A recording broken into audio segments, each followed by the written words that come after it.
ओम नमः शिवाय भक्तों। अक्सर सवाल आते रहते हैं कि गुरुजी, प्रेत योनि क्या होती है और क्या प्रेत योनि में जाने के बाद हमारा कोई सगा संबंधी, जैसे हमारा चाचा ताऊ या कोई भी हमारा सगी संबंधी हो, क्या वो हमारी मदद कर सकता है? जहाँ पर हम फंस गए हों, जहाँ भी चीज़ की हमें दिक्कत हो, क्या वो प्रेत योनि में आने के बाद अगर हम उसको बुलाएं और वो आए तो क्या वो हमारी मदद कर सकता है? या फिर प्रेत योनि में आदमी कैसे जाता है और क्या क्या उसको दुख भोगने पड़ते हैं और क्या क्या जतन होते हैं कि वो मुक्त हो जाए, इन सब के बारे में आज मैं आपको बताने वाला हूँ। तो सबसे पहले तो आप ये जानिए कि प्रेत योनि में कौन से आदमी जाते हैं या फिर प्रेत योनि में कौन सा पुरुष या महिला जाएगी। प्रेत योनि भूतों की योनि बोली जाती है। जैसे पितृलोक, धरती लोक, आकाश लोक होता है, वैसे ही एक प्रेत लोक भी होता है। और इस प्रेत लोक में हमेशा वही आत्माएं जाती हैं जो धरती से अकाल मृत्यु को प्राप्त होती हैं। अब अकाल मृत्यु का मतलब ऐसा हो गया जैसे किसी का दुर्घटना में मौत हो जाना, या फिर कोई मतलब अपने आप ही जैसे बोलते हैं कि मौत को प्राप्त हो जाना, किसी ने फांसी लगा ली, हॉस्पिटल में किसी की मौत हो गई, किसी मतलब अकाल मौत हो गई, या फिर अकाल मौत में ऐसी मौतें ज़रूर आ जाती हैं जिनकी अपने आप मौत ना हुई हो, जिन्होंने खुद से अपनी मौत की हो, उसे अकाल मौत बोला जाता है। तो जो भी मनुष्य ऐसे कोई अकाल मौत मरता है तो वो प्रेत योनि में जाता है। और प्रेत योनि में कोई भी आदमी अगर जाएगा, कोई भी मतलब प्रेत जाएगा, कोई भी आत्मा प्रेत योनि में जाएगी तो वो 3 दिन से हजारों हजारों वर्षों तक प्रेत योनि से मुक्त होने की कामनाएं करती रहती है। क्योंकि यहाँ से तो आदमी अपनी मौत पाके आज़ाद हो जाता है, लेकिन उसके जो पाप कर्म होते हैं, जो उसको मिलने हुए होते हैं, तो वो उसको प्रेत योनि में भी मिलते हैं। इसलिए प्रेत योनि में भी वो सभी यातनाएं भुगतता है। बल्कि यहाँ से ज़्यादा जो बुरा हाल हो जाता है वो उसका प्रेत योनि में जाके हो जाता है। वो पल पल कोशिश करता है कि मैं किसी भी तरह मुक्त हो जाऊं, लेकिन इतना उसका मुक्ति का कोई कुछ ना किया जाए, इतना उसकी प्रेत योनि से मुक्ति नहीं हो पाती। तो ऐसे लोग जो अकाल मृत्यु को प्राप्त होते हैं वो प्रेत योनि में जाते हैं। अब बात करें उनके दुखों की कि उनको क्या क्या दुख भोगने पड़ते हैं, तो सबसे पहले सबसे बड़ा दुख तो यही होता है कि अगर प्रेत योनि में गया हुआ आदमी किसी सियाने सपटे, किसी झाड़ फूक करने वाले ओझा बाबा के चक्कर में पड़ गया, मतलब अगर किसी झाड़ फूक करने वाले बाबा ने उसको अपने वश में कर लिया, तो वह उसको तरह तरह की यातनाएं देता है, तरह तरह के तरीकों से उसको तड़पाता है, उससे तरह तरह के काम लेता है, और अगर वो काम ना करे तो उसको यातनाएं वो देता है। इसलिए अगर किसी भी कारणवश किसी ओझा बाबा या किसी सियाने सपटे के हाथ अगर प्रेत आत्मा कोई लग जाती है तो वो उसको छोड़ता नहीं है, उससे तरह तरह के उल्टे काम वो करवाता है, और ना चाहते हुए भी उसको वो काम करने पड़ते हैं। यहाँ तक कि कोई सियाना सपटा आपके घर के जो मतलब कोई अकाल मृत्यु को प्राप्त हो गया हो, और अगर किसी सियाने सपटे ने उसको काबू कर लिया हो, तो वो अपने ही घर में उसको उस मतलब आपके ही घर में उसको भेजेगा और उससे वो काम कराएगा। यानी आपके ही घर का मरा हुआ बंदा आपके ही घर को तबाह करेगा। उसकी मर्जी आपके घर को तबाह करने की नहीं होगी, लेकिन फिर भी उसको उस सियाने के चक्कर में उसने आदेश दे रखा है, वो काम करना पड़ेगा। इतनी बुरी बुरी तरह से इनको यातनाएं दी जाती हैं। अब बात ये आती है कि प्रेत योनि में गए हुए किसी भी मतलब पुरुष या स्त्री की कैसे मुक्ति की जाए, क्योंकि इनकी जो मुक्ति होती है वो आपके हाथों से ही होती है, या फिर आपके घर के सदस्यों के हाथों से होगी, या फिर किसी ऐसे बंदे के पास अगर ये चले जाएं तो जो कोई धर्म कर्म करने वाला हो वो भी इनकी मुक्ति करा सकता है। अब बात ये आती है कि इनको मुक्त कैसे किया जाए।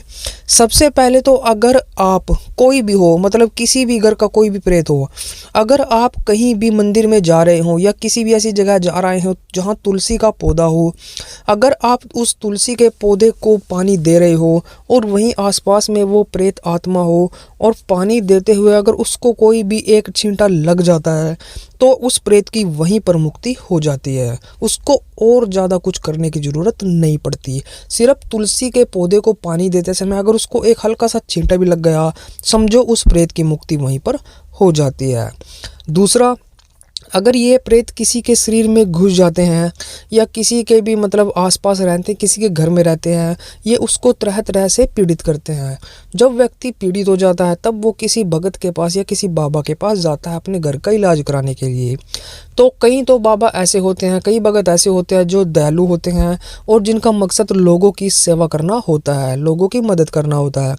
तो वो आपके अंदर से या फिर आपके घर के अंदर से उस प्रेत को निकाल कर उसको मुक्ति देते हैं।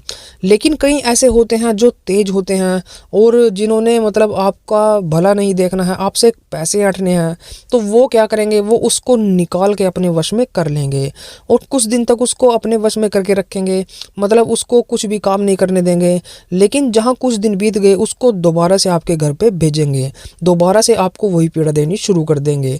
और जब वापसी आप उस बाबा पे आओगे तो वो आपसे पैसे मांगेगा, आप उसको पैसे देंगे और वो उसको कुछ दिन के लिए फिर अपने पास बुला के वहीं पर बिठा लेते हैं और वहीं पे रखते हैं। उसके बाद कुछ दिन बाद दोबारा बेचते हैं। तो ऐसे ऐसे करके वो आपसे काफ़ी पैसे ऐंठ लेते हैं। यह उनका काम होता है। लेकिन कई जो सही बाबा होते हैं वो उनको वहीं पर मुक्ति दिला सकते हैं। या फिर अगर किसी प्रेत की मुक्ति होनी हो तो अगर किसी आदमी के अंदर प्रेत है, किसी औरत के अंदर प्रेत है, तो जब भी वो किसी सिद्ध पीठ मंदिर में जाता है जहाँ पर सारी की सारी पॉजिटिव शक्तियाँ होती हैं, वहाँ पर किसी भजन कीर्तन में अगर वो जाएगा तो वो हरकत करेगा। जैसे ही वो हरकत करेगा तो उसके आगे जो पानी की लुटिया रखी होती है, भगवान के आगे जो जल रखा होता है, उस जल की अगर 2-3 बूंदें सिद्ध मंत्र के द्वारा उस आदमी पर फेंक दी जाए या उस महिला पर फेंक दी जाए तो उस प्रेत की तुरंत ही मुक्ति हो जाती है। वो प्रेत आपको बोल के भी बताएगा कि मैं कौन हूँ, कहाँ से आया हूँ, किस काम के लिए आया हूँ और क्या चाहता हूँ, वो मुक्ति के लिए भी बताएगा। तो वहाँ से भी उस प्रेत की मुक्ति हो सकती है। यही सारे रास्ते होते हैं प्रेत की मुक्ति करवाने के।